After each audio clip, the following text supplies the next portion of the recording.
The action stalled as the report of the gun echoed its barrel against my wife. My heart raced.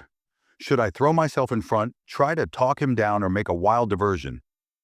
What happened next stunned everyone. The moving truck stopped outside our new two-story home in a quiet suburban area. I stepped out, stretching after the drive, looking at my wife, Clara, her county sheriff's badge clipped to her belt, a glint of steel in her eye. Her dominion clashed with the peaceful atmosphere. Ready for this new chapter? I ventured, hiding my apprehension. Clara smiled warmly. Absolutely fresh beginning. Good neighbors, a genuine community. We started to unload boxes in the warm sun. The neighborhood, idyllic, neat lawns. Kids playing barbecue, feeling wafting. It looked too perfect, like a stage brochure. A stern voice broke. Welcome to the neighborhood. A woman in her 50s strode up, platinum blonde hair, clenching a clipboard like a weapon. I'm Marlene, head of the Homeowners Association, she said brusquely. I welcome all new residents to inform them of our standards. Clara gave a firm handshake. Pleased to meet you, Marlene. I'm Clara. This is my husband. Marlene's eyes flashed to the badge, a flash of unease crossing her face. A sheriff reassuring, she said, her smile forced. We're looking forward to settling in. I added, sensing tension. Marlene scanned our property. It's a peaceful place if everyone follows HOA rules. She handed us a thick rulebook of regulations. Clara flipped through it. We'll review these. See that you do, Marlene said, turning away, leaving us with the thick rulebook. Days passed and we settled into routines. Morning jog, weekend barbecues, porch evenings. But tension lay beneath the gloss. You know, we need approval for exterior changes, Clara said one evening, eyebrow raised. I laughed. No neon shutters, then she smiled. Or she parked overnight on the street without a permit. I groaned. The magic was wearing off. Feels restrictive. Clara nodded. It's control. Marlene's visits proved it. Indicating a late trash can, slightly tall grass, each polite but intrusive. One afternoon of flowers planting, Marlene visited lovely. But did you read the approved floral list page, 42? I forced a smile as gloves were dirty.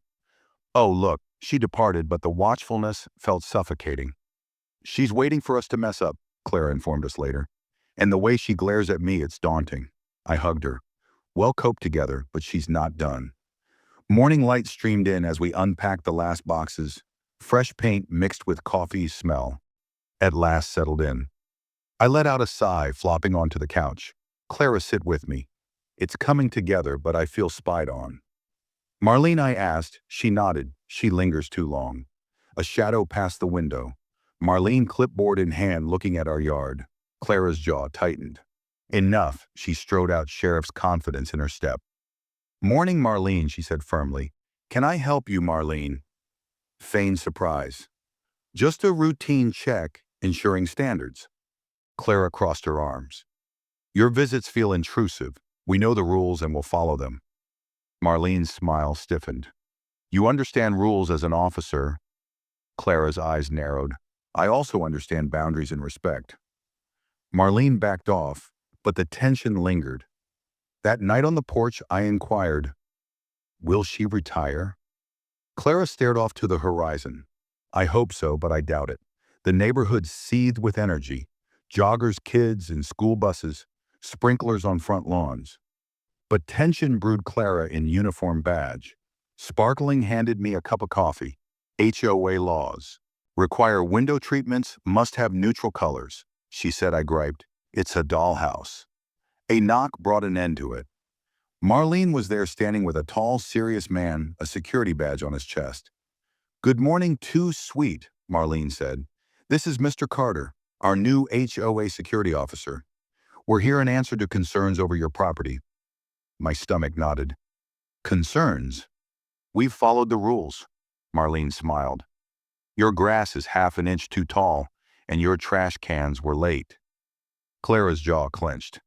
Half an inch, that's too much. Carter stepped forward. Rules keep order. Clara stood firm. This intrusion is too much, Marlene insisted. Wear uniform with all residents. Clara sighed. Well, comply. As they departed, Carter. Clara, you see regulations as an officer, And I know the difference between obeying laws and going beyond. She retorted. We closed the door. Clara seething. They're spying on us. We have to watch back. The HOA meeting buzzed with tension. The room full of annoyed neighbors. Marlene stood in front, Carter towering above her. She began. We're talking compliance with standards, Mrs. Ellis flustered. Gardner stood, voice shaking. I obeyed rules for 20 years, but I'm quoted for a flower pot now. A Winshim madness. The crowd agreed. Clara rose, badge glinting. Marlene, the HOA's behavior amounts to harassment, not maintenance. Marlene's eyes narrowed. Are you saying we're overstepping residents, feel targeted? Clara replied. Community thrives on respect, not fear, Carter growled. Rules apply to everyone, Clara met. Enforcement should be fair. Not a weapon, Mr. Rivera. A retired teacher spoke. Let's revisit these rules and their enforcement. The room supported him, Marlene visibly shaken. Well, consider it, she said, adjourning the meeting. Neighbors hummed with dissension. Walking home, we felt the cracks widening, a storm brewing. Darkness shrouded the neighborhood as we unwound TV, humming softly. A sharp knock surprised us. Clara opened the door. Marlene and Carter, her face tense, his shadow looming. We've had complaints of violations. Your backyard fence. Marlene said. I frowned. We've made no changes. Carter's hand rested on his gun. We need to take a look. Clara stepped forward. Without a warrant or HOA documents, you may not enter. Marlene's face reddened. You must comply. I know my rights, Clara said. Carter drew out his gun, pointing at her. Step aside. My heart raced, jump and talk, distract. But Clara raised her hands calmly. Carter, you're making a mistake. Marlene panicked, lower the gun. Carter hesitated. Clara took a step forward. I'm Clara County Sheriff. You're threatening an officer. Drop it now. Carter hesitated, lowering the gun as sirens blared.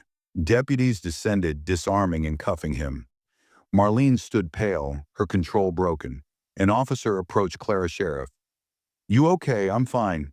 Thanks for the backup. I took her hand. The night bringing to light the HOA's decay, our determination stiffening, the community was shocked. Carter was a fake, no credentials, a criminal record. At breakfast, Clara said, we must inform everyone. But Marlene's power extends far. I said we'll present evidence, she said. That evening, an emergency meeting filled the community center. Marlene sat tense, Carter's chair vacant. Clara spoke. Carter pulled a gun on me last night. He's a phony. No security permit, a criminal record. There were gasps. Marlene stood red-faced. He was screened. Did you know his history? Clara pressed. Marlene stammered. Neighbors demanded transparency, Clara continued. We must rethink leadership for integrity. Mr. Rivera proposed a board upheaval. The room consensus was, yes, Marlene's support lost. She sat defeated while neighbors thanked us. A shift stirring, Clara dug deeper, exposing Carter's history of fraud and HOA financial misappropriation funds diverted to Marlene and Carter. It's criminal, she said. We need airtight proof, I said. We gathered record statements through the efforts of Mr. Rivera in liaising with police. In a subsequent meeting, Clara presented evidence, unauthorized expenses, fake bills, embezzlement. These are crimes, she said to Marlene, who stood desperate. This is a witch hunt. The documents don't lie, retorted Clara. Officer Lopez confirmed prosecution. Marlene ran her betrayal exposed. The HOA was revamped, new controls put in place. The courtroom buzzed as Marlene faced fraud, embezzlement, and conspiracy charges. Clara testified, detailing Carter's fraud and the financial crimes. The jury returned guilty on all counts. Marlene was led away. The community exhaling. Outside neighbors rallied, ready to heal. At home, we formed a committee for transparency audits, open records, community events. At our first meeting, Mr. Rivera stressed trust. Mrs. Lynn proposed bonding activities. We planned potlucks, park projects, keeping power shared.